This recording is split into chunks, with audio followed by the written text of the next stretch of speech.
కేంద్రం తీసుకొచ్చిన సీఏఏ చట్టంపై ప్రతిపక్షాలు భగ్గుమంటున్నాయి. దేశ సమగ్రతకు సీఏఏ విఘాతమని ఆరోపిస్తున్నాయి.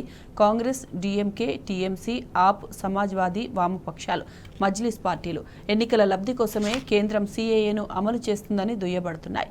మరోవైపు అసోంతో పాటు ఈశాన్య రాష్ట్రాల్లో ప్రతిపక్షాలు, విద్యార్థి సంఘాల పిలుపుతో బంద్ కొనసాగుతోంది.